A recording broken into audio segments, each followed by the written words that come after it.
Aloha, this is Kimo Hussey, and I've got a very good friend of mine, Dan Ryerson, and we're going to share some thoughts in just a little bit. But first, I want to tell you about the art, I will call it, of making ukuleles.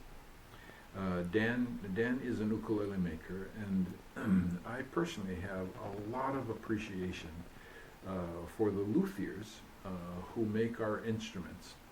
And the most important reason why we do this segment is not only for you to meet and get to know Dan, but to understand how important it is for us as players to get to know the people who make our ukes. Why? Ukuleles are made now so that they look much better. They're made so that they play much easier. And they're made so that they sound incredibly wonderful. And so sometimes I think as players we kind of take that for granted. But I want to tell you there is a lot of work and experience and talent that goes into making ukuleles and making them right. Okay, I have known Dan Ryerson for a number of years. Dan used to live on the island of Molokai. For how many years, Dan?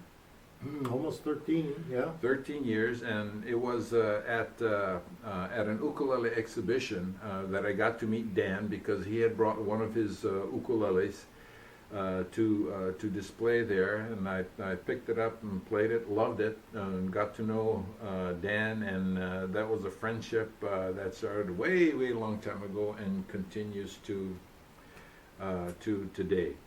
Dan is a very good luthier, good to the point where, and I hope you don't mind me telling them something, that one of an ukulele realtor, retailer, I should say, an ukulele retailer, come on, Kimo, once told Dan when he looked at his instruments, he said, you know what, I am interested in buying everything that you make. And I don't think there's a better or higher testimony than that to the work, Dan, that you do. So, can you tell us just a little bit about your background and how you got into ukuleles, and especially making ukuleles?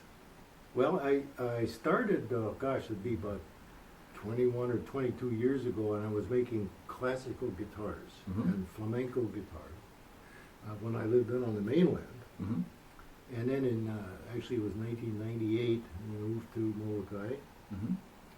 Well, I set up a workshop, and I started doing guitars, and there's so many musicians around here in these islands, as you know.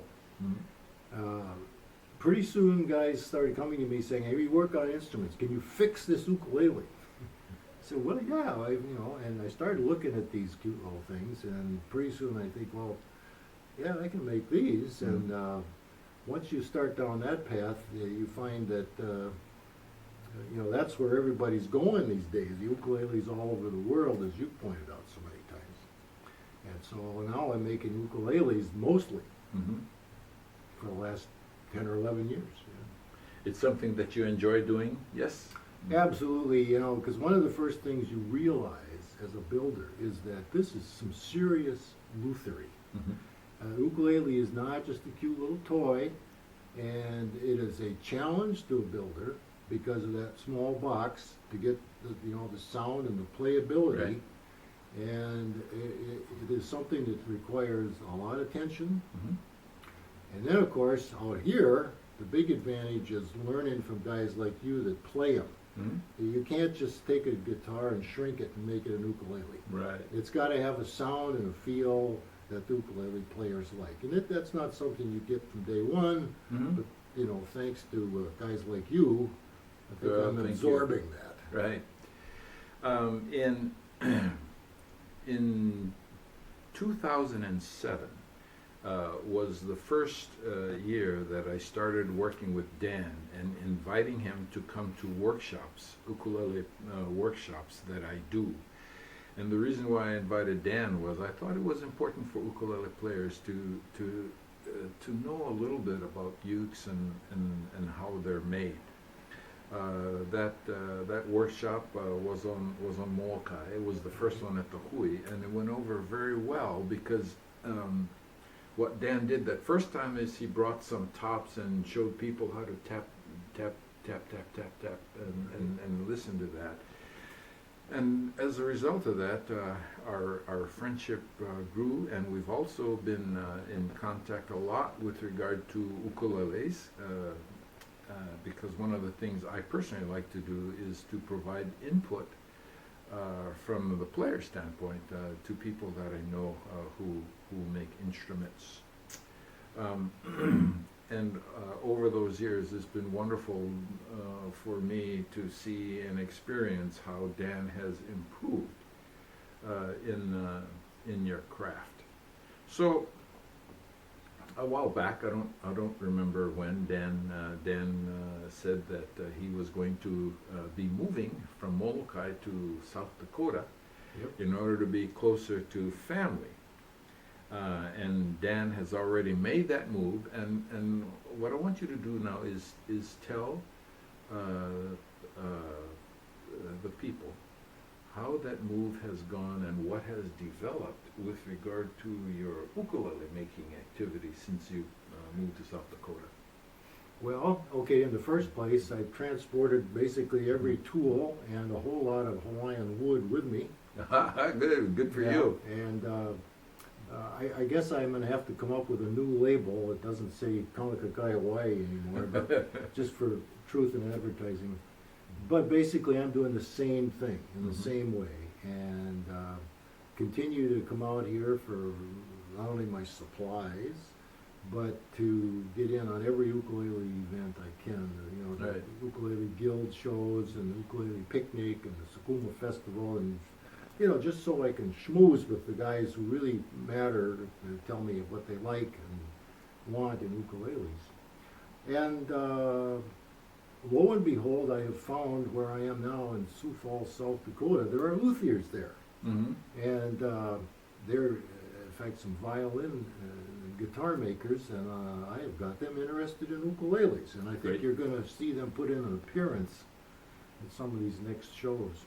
Mm. And who knows, we know that we're almost the geographical center of the United States. Maybe we'll become the ukulele center. Well, that's right, in South Dakota, yeah. Almost. And maybe it's Nebraska, but we're awful close to the middle. So maybe we'll make it the ukulele center too. Well, good for you.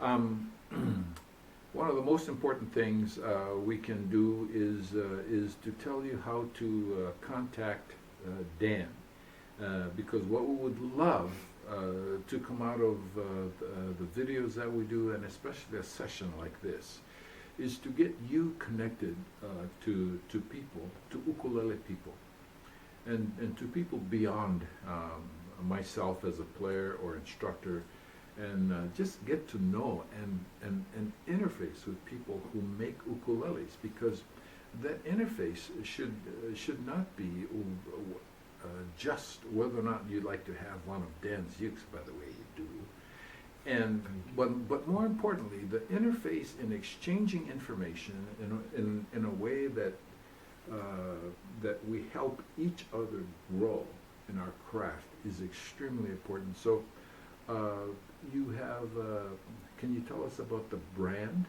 of your ukulele? Yeah, I still use the name Manae. Manae was the name for the east side of Molokai where I live. So Manae Ukulele, I'm still using that. Great. And I have a website which is undergoing some revision now since I moved, but it's basically all there. It's Manae, MANAE-UKE.com. Okay, remember that, and we'll stick that in there to manae-uke.com. Okay, great. One of the things that I continually do with Dan and some other ukulele friends is just interface as much as we can. We meet at festivals and exhibitions whenever we can to exchange information. What I would like to tell you now is that I hope that maybe by doing this we can create another facet of your ukulele growth that has to do with how these ukuleles are made. When we understand how they're made, we can get some really valuable insights into how best to play these ukuleles. Because as you get to know people who make ukuleles, you will also get to know, I promise you, the personality of their instruments. There's no such thing as the ultimate instrument. Every single instrument has its own personality, and that's the biggest thing that I enjoy about getting to know luthiers like you. Dan, how about a parting thought? Well, the parting thought is, get in a group, because like where I am now, the middle of the United States, the great Midwest, there are groups, maybe schools, senior citizen centers, there are ukulele groups out there. And you can do it in your privacy of your parlor, you can get together at the senior community center, whatever, because the main thing about it is, as you know, it's fun. There you go. Good for you. Okay, remember this. Dan Ryerson. Dan Ryerson. Manae-uke.com. Is that correct? Okay. Thank you. See you next time. Keep on uking.